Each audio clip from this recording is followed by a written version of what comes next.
দলের আদর্শিক কর্মীরা যে যেখানে আছে কর্নার হয়ে গেছে।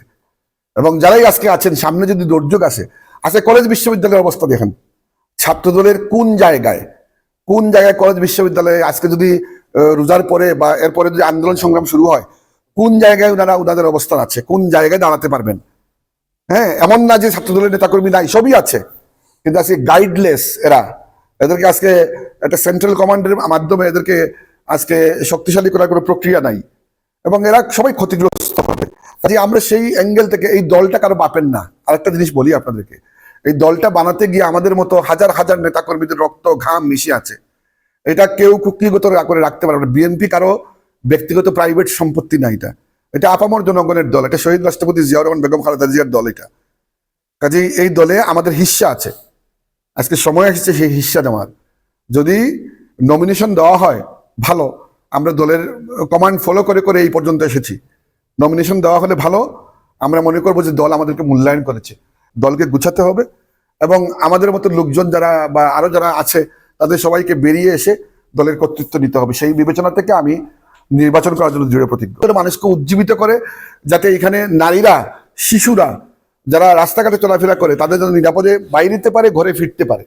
এটা হলো প্রধান দায়িত্ব। আপনি কম খেলেও আপনি বাঁচতে পারবেন, কিন্তু নিরাপত্তাহীনতায় মানুষ বাঁচতে পারে না। কাজে নিরাপত্তার প্রয়োজন, মানুষের সোশ্যাল সিকিউরিটি যেটা, এটার প্রয়োজন বেশি। কাজেই আমাদের মতো যারা আছে অভিজ্ঞতা সম্পন্ন, যারা আসলেই মাঠের লড়াই করে করে এই পর্যন্ত এসেছে, আমরা জানি কোন জায়গায় প্রবলেম আছে, আমাদের জানা আছে। কাজেই আপনি শুধু উন্নয়ন মানে এটা জপলে তো কাজ হবে না। উন্নয়নের পাশাপাশি উন্নয়নের আগে মানুষের নিরাপত্তা দরকার।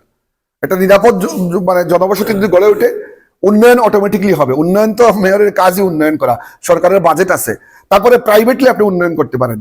যদি আপনি দেখেন যে আপনার কমিউনিকেশন ওই পর্যায়ে আছে, বৈদেশিক এনজিওর সাথে মানে বিভিন্ন জায়গায়, আরে আমাদের সিলেট শহরে তো আমরা যদি অনেস্টলি উন্নয়ন করতে চাই, তাহলে আমাদের তো গভর্নমেন্ট লাগবে না, সরকার লাগবে না। সিলেটের এত লোক বাইরে বসবাস করে, এত কিছু আছে সিলেটের লোকজনের হাতে, বাইরে এত কিছু আছে যে আমরা যে পরিমাণ টাকা আনতে পারবো, কিন্তু টাকা আনার তো একটা রিলায়েবল টাকা দিবে মানুষ, একটা রিলায়েবল মানুষের কাছে টাকা দিবে সেই সব মানুষের কাছে যে ইমপ্লিমেন্ট করতে পারবে, যে কাজ জানে কিভাবে মানে গতানুগতিক মানে চক্রটা ভেঙে সে উন্নয়ন করতে পারবে সবার।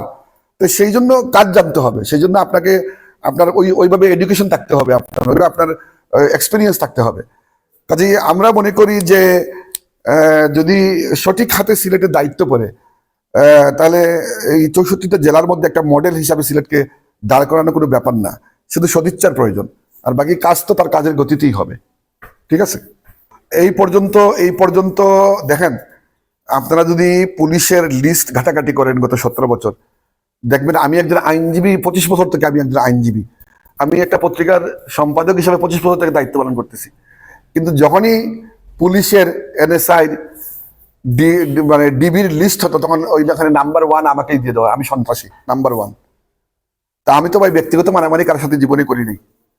আমার তো যাই আছে সব রাজনৈতিক যুদ্ধ, তাই না? 85 থেকে রাজনৈতিক যুদ্ধ। তো এই জন্য আমি যখন কোর্টে সারেন্ডার করি, তখন আমার 74 কেসেস, 74টা মামলা নিয়ে করোনার সময় আমি হাইকোর্টে, তখন আমাদের দলের বিএনপির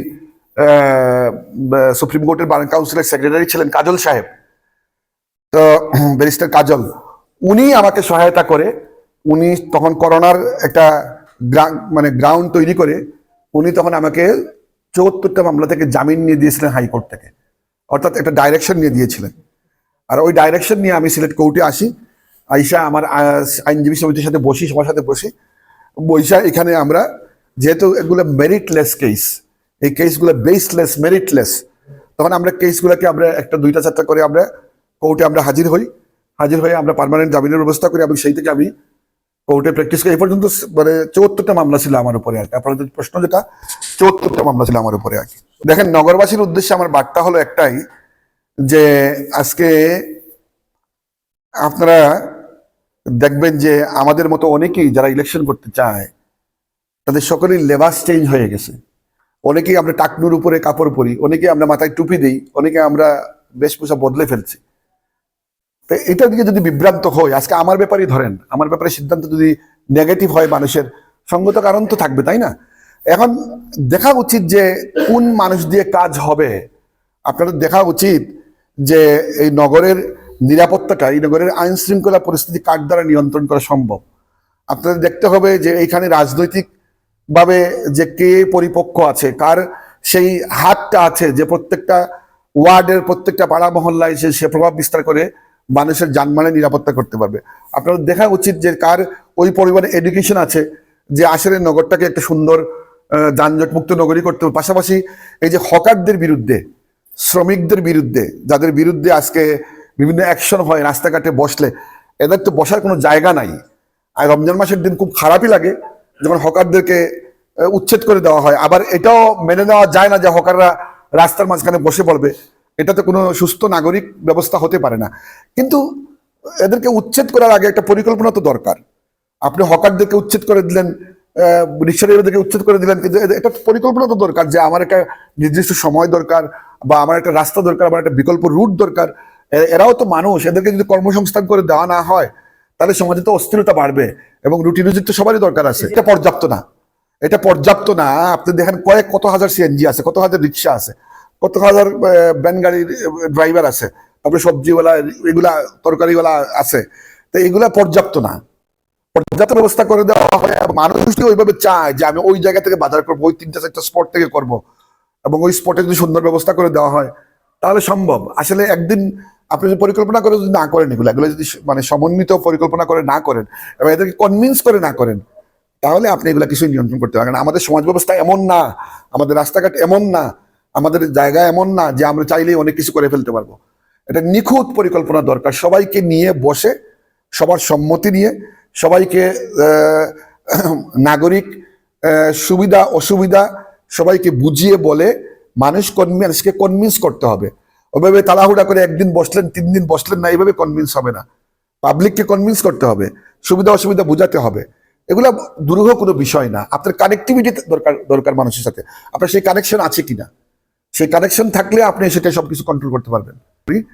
নগরবাসী, আপনারা জানেন, আপনারা গণমাধ্যমের কর্মী হিসাবে, নগরবাসী নিরাপত্তাহীনতায় ভুগে। রাতের বেলা হোক, দিনের বেলা হোক, তারপরে হঠাৎ করে বিভিন্ন ইনসিডেন্ট ঘটে যায়। তারপরে দেখেন নগরবাসীর জন্য পর্যাপ্ত অ্যাম্বুলেন্স নাই, পর্যাপ্ত হসপিটাল নাই, ঠিক আছে, চিকিৎসা ব্যবস্থা নাই। তাই আগে আমার মনে হয় নগরবাসীর নিরাপত্তা ব্যবস্থাটার বিধান করা আগে খুবই জরুরি, যে মানুষ যাতে নিরাপদে চলাচল করতে পারবে। আজকে একজন ঘর থেকে বের হয়ে গেলে সে নিরাপদে ঘরে ফিরে আসতে পারবে কিনা এটা কোনো গ্যারান্টি নাই। রাতের বেলা হাইজাক, গলি গলি মুড়ে মুড়ে অনেকগুলো আনরিপোর্টেড। আমি সংবাদ মাধ্যমের একজন লোক হিসেবে আমি বলতে পারি যে 10% 10 to 15% কেস রিপোর্ট হয়, 10 to 15%। 85% মানে ঘটনা রিপোর্ট হয় না, যেগুলো প্রতিদিন ঘটে। তো এই যে একটা অরাজক অবস্থা, এটা থেকে মানুষের মুক্তি দরকার। আমরা প্রথমেই এই কাজটা করব।